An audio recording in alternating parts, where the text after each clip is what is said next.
The banks are getting scared. They're trying to change the rules so they don't go under. I'm for real. The other day, New York Community Bank woke up like this. Q bank failures 2024. And just a couple of days ago, they tried to pass this new rule about derivatives, and the implications are super spicy.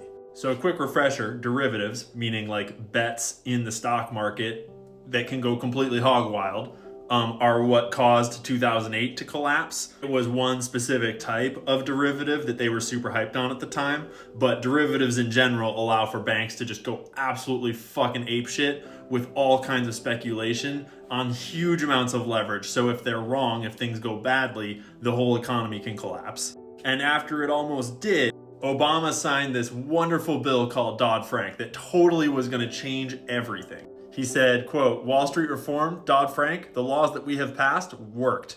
It's popular in the media and political discourse, both on the left and the right, to suggest that the crisis happened and nothing changed. That is not true." Sorry, I should be doing my Obama voice. That is not true. We are moving in the derivative sector, a huge amount of oversight. Fuck that, we don't have time for all that in his voice. Basically, the idea was all these derivatives that are just shady backdoor deals, banks betting with other banks without telling anyone else what they're betting on with huge amounts of money that is not all theirs. A lot of it doesn't even exist because they're banking on leverage. Obama promised that they were all going to come into the light and be traded on exchanges so we could regulate them and everything would be safe from here on out. And that is why, as of the most recent report, JP Morgan is holding $58 trillion worth of derivatives, closely followed by Goldman Sachs and Citibank.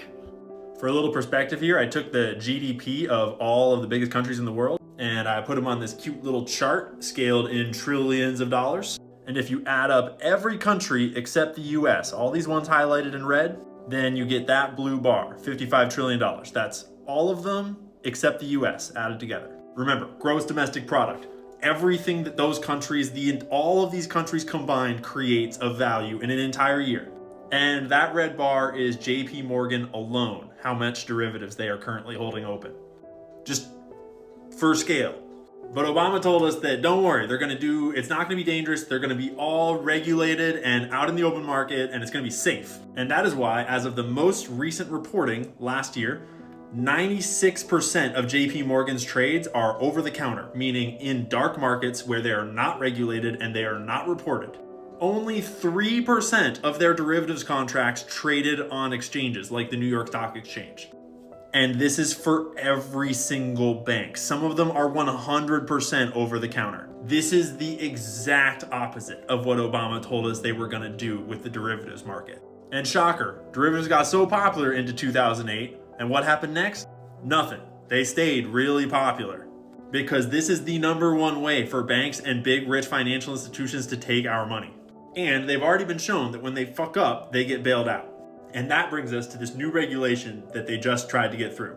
And for all you dipshits out there that are always trying to be like, this is notional value, he doesn't know what he's talking about. Yeah, we know what notional value is, guys. Sit tight while we learn about this new rule because notional value matters. I first caught wind of this just a few days ago when this Reddit user, "What Can I Make Today?" posted and broke this whole bill down. If you Google what you're seeing on the screen here, you can find this post. And yes, I went and corroborated what he is claiming on the official government websites. The law itself is a long document with a whole bunch of legalese that's very confusing. But basically what it's saying is, when the markets are really crazy, how about if we just let the big banks while it's really crazy, let's just not margin call them.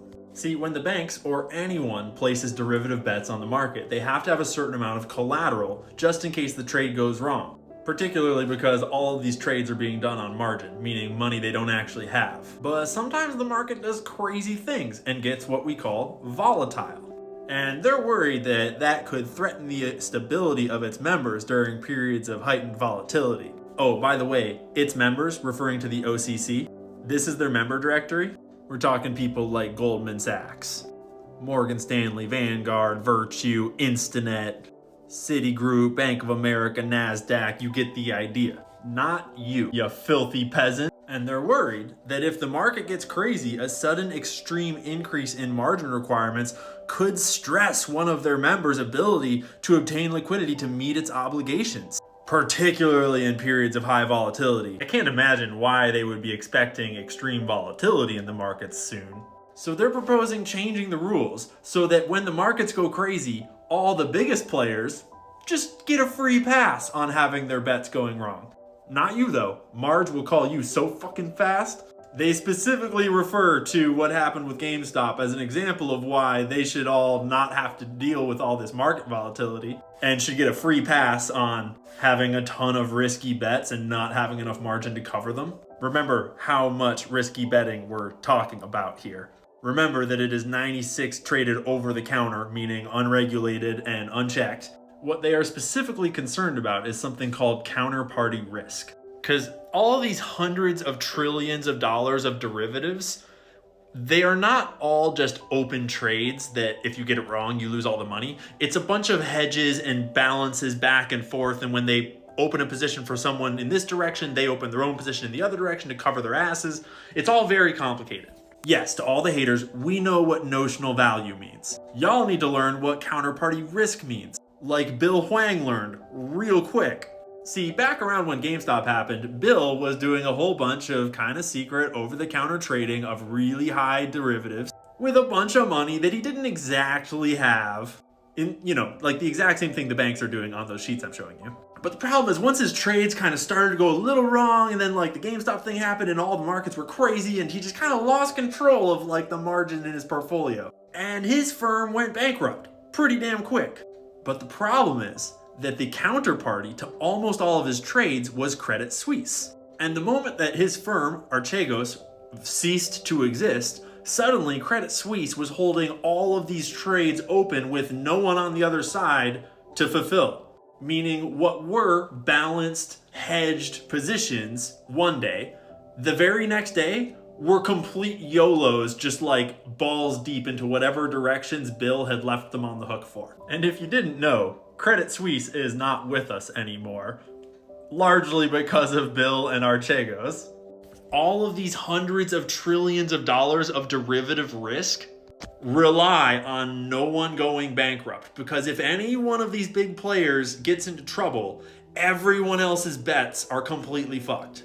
And that is why they're trying to argue that they should all get a pass on margin calls, more or less, when there's times of extreme market volatility. Because, like, that's just weird random stuff that's like, like when the market doesn't play by the rules, we just, like, get a little pass until the rules are back on, right? Because, like, we're good guys. So if you want to know more, you can search out this post by searching the title on the screen. This is in Super Stonk on Reddit. Homie wrote up an awesome summary, and then he even wrote a sample comment letter that you can submit if you want to submit comments that they're not expecting because the poors are not supposed to get involved. So if you want a key takeaway here, politicians work for the banks. The regulators work for the banks. Most of it's self-regulated anyways. Oh yeah, I forgot to mention that you also work for the banks, corporate income taxes, individual income taxes, and the entire global monetary system is leveraged to the absolute tits. And we might be in the process of watching our very first bank failure of the year, but probably not our last. This new rule tells me that they're expecting lots of volatility coming up, and that's why